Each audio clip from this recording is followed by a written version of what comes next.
today.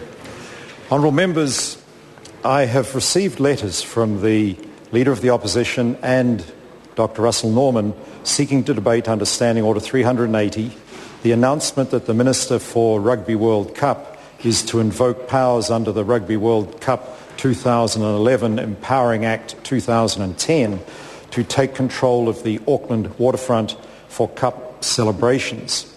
Dr Norman's application refers to the decision by the Minister to extend the Auckland Rugby World Cup fan zone beyond its current limits.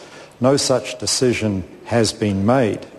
In ruling on an urgent debate application, the Speaker has to determine not when an announcement is made, but when a particular case of recent occurrence occurs. The urgent debate procedure is a means of holding the government to account for decisions that have actually been made. The grounds for an urgent debate today are not made out. However, this is an important and controversial matter. There is a significant element of urgency.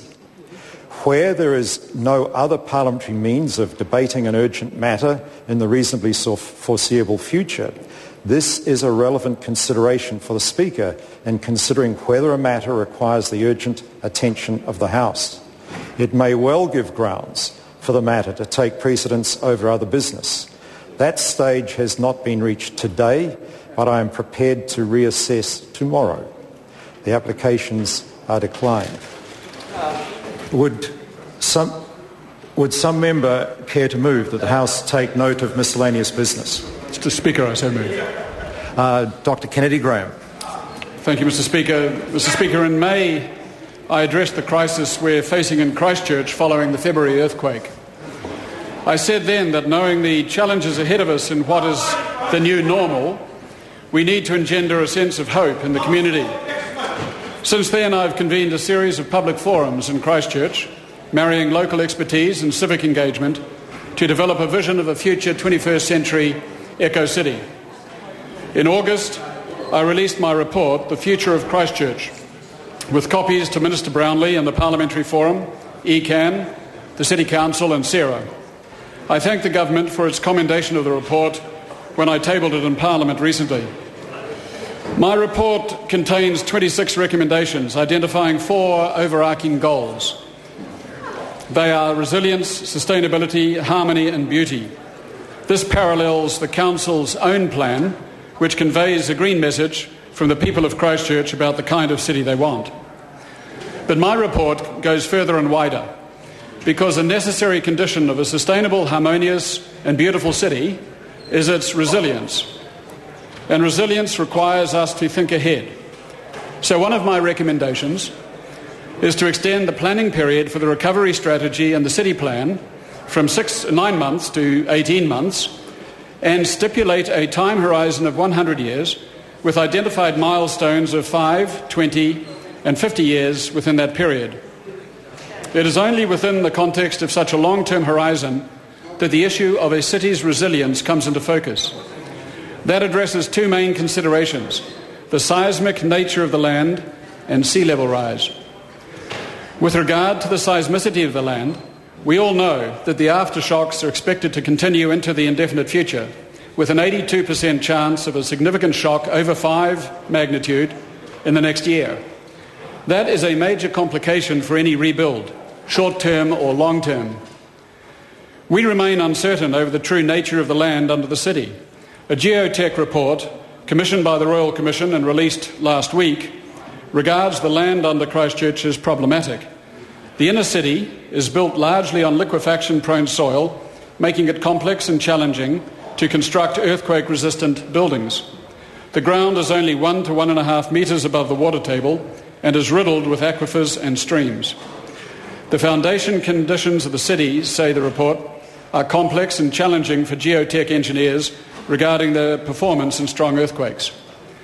Buildings on liquefaction-prone soil would need robust, shallow foundations, often accompanied by deep piles anchored to solid rock 25 metres below the ground. Tougher seismic foundation standards need to be considered. One may argue, concludes the report, that the current philosophy does not address the issues of the overall impact of big earthquakes on a city or a country and the need for a reasonably quick recovery. So what might be the limits when an engineer would acknowledge that rebuilding on the site of the original city should be abandoned? Some engineers have said the limit is a 1 to 4 chance of a similar earthquake over the next 50 years. In my report, I called on the government to do two things prior to the rebuild. First, Greater Christchurch should be declared by Parliament to be an issue of national significance. A conference should be convened after the election with political leaders, scientific advisors and corporate and civic leaders present to consider the recovery plan. The conference should address the issue of rebuilding Christchurch on its present location, having regard to the basic features of land, contour and composition, waterways and climate. Secondly, following the conference, the Parliament should adopt a notice of motion that Christchurch should be rebuilt on its present location in the event that such a political judgment rests on sound, publicly transparent scientific advice. Concerning sea level rise, my report recommends an alteration to the city plan, acknowledging a possible sea level rise of 2 metres by 2100, specifying minimum finished floor levels accordingly. This would include automatic review of the issue in light of evolving scientific work in each UN IPCC report as they come out. Mr. Speaker, it appears that neither the Council's draft city plan nor Sarah's draft recovery strategy focuses on these prior resilience issues that will nonetheless determine the fate of Christchurch. I call on the government to act on these recommendations before it is too late. The question is that the motion be agreed to. The Honourable Tony Ryall. Mr. Speaker, over the next few years, New Zealand has a great opportunity to build on the solid foundations of faster growth, a stronger economy and more jobs and opportunity here in New Zealand. The National-led government has a plan to take New Zealand forward by reducing our debt, getting our country back into surplus over the next 3 years and building a faster